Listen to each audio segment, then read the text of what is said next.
At about 2:30 p.m., we received further intelligence from the deployed patriotic officers who are not in agreement with the information that they had clear instructions to plant arms. Did former Deputy President Rigathi Gachagua really leave behind a shadow army of informants in President Ruto's government after being booted from the corridors of power?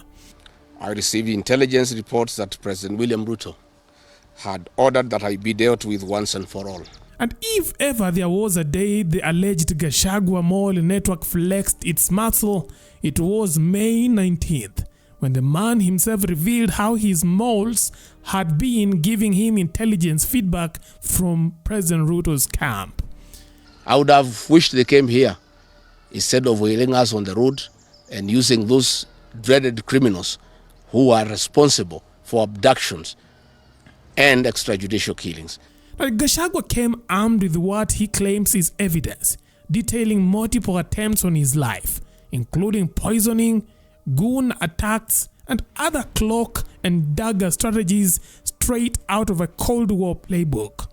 The most chilling revelation, a supposed killer squad of 101 officers drawn from the National Police Service, NIS, GSU, and regular police allegedly deployed to his homes.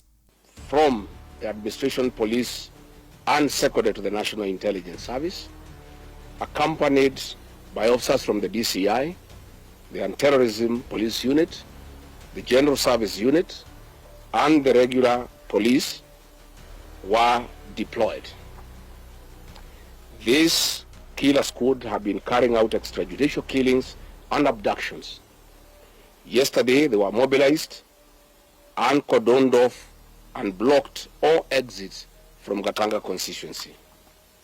This squad was armed to the teeth and hooded and with masks to conceal their identity because of the heinous acts they wanted to commit on us. Their mission is not a raid, not an arrest, but to spray him with a slow-acting poison gas, a 3-month countdown to death, masked as illness. At about 2:30 p.m., we received further intelligence from the deployed patriotic officers who are not in agreement with the information that they had clear instructions to plant arms and weapons in our convoy to provide evidence to arrest us and get evidence that they could charge us with in court. After about 30 minutes, the killer squad was joined by their counterparts who are highly trained in the use of biological weapons. Their instructions were to poison me through inhaled chemicals that would paralyze my brain within 3 months. This was the intent and the purpose of the whole operation.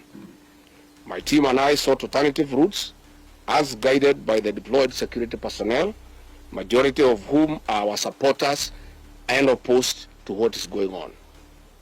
We have credible information that President Ruto has directed that my private security personnel be disarmed and be targeted for withdrawal of their licenses so that they can leave me vulnerable to allow room for goons to attack and possibly eliminate me. But here's the juicy part. How on earth would Gashagua know all this if he is no longer in the system? That's the million-shilling question. Unless, of course, he left behind a few patriotic sympathizers inside Ruto's fortified circle. Because those are the people who understand what is a system. Because they have worked with the system. Yeah. And they know system haishidangwi.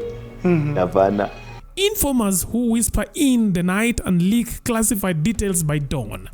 His loyalists are convinced you can't know this much unless you have eyes on the inside, not unless his revelations are fabricated. The man who gives his food, who tests his food, the msichana wa kazi wa nyumba, they are all intelligence people. Security na mandudizo unaona, they are part of the intelligence system. Ile gari anaendesha ni ya serikali, part of the intelligence system. officially anakaa ni part of the intelligence system. Yeah. If that man was able to plan and the intelligence system was not able to do, then he's a dangerous guy. Because part of the people that are in the government, the special team, like NSIS, some of the commissioners, some of the people in the government, some people that benefited from the previous governments are part of the system that Gashagua was. And they are under threat. Wow. Their business are now being brought down. And the Gashagua is part of the system. A system does not go. It is people who goes. A president will come and go, but the system will remain intact. Yeah. Anybody who has ever worked in a system, he never come out of the system until he dies. He's part of the system. He's part of the briefing, depending on the level. If you've ever worked as a police, when there will be an emergency, they will just call you, come back to office. Report immediately wherever you report to the nearest police station and they start serving from there. Yeah. Only you need to produce an ID. If you work with an army, the same. If you work, like now, let me give you an example. Of all the politicians who misbehave, just go and check this politician. There are people, because they're in the opposition, they know how to misbehave, to speak bad things, bad languages. Go and check anybody who has worked with as a provincial commissioner and was in the opposition, like Kilu, former governor of Kitui. Kilu, the gentleman, the man. Okay. Who was worked with Kalonzo in the opposition. But when people were abusing the president, he never abused. He never abused. Look at the father to Nur Haji. When they were in Kanu, when the people were abusing the president, he never.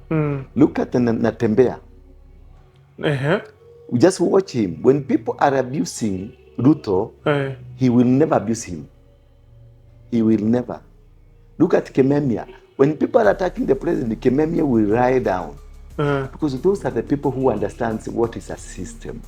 Because they have worked with a system. Yeah. And they know system haishidangwi. So whoever that put Ruto into power is Gashagua. Because Gashagua is part of the system. Ile mulikuwa mnasema. Yes. I want you to understand that. Okay. Gashagua is a government operative, whichever side you want to take him. Ruto is a politician operative. Ruto is a politician. Gashagua is a government, a system. When it comes to politics, Ruto will do your politics. But when it comes to pull the strings, and administrative role, Ruto will win the battle. Ruto will conquer you. Yeah, he will destroy you. No, Gashagua will destroy you. He will bring you down. That is for sure. He has still the networks in the government. He has still the system. It is here. He knows what button to press at what time. He knows when to finish you and when not to finish you. That one, it is here. That man is not stupid. People think he's stupid. And whatever Ruto is doing now is tantamount to his failure. He's going down. He's going down. Yeah, he's going down. But fortunately, the good thing, they will go together.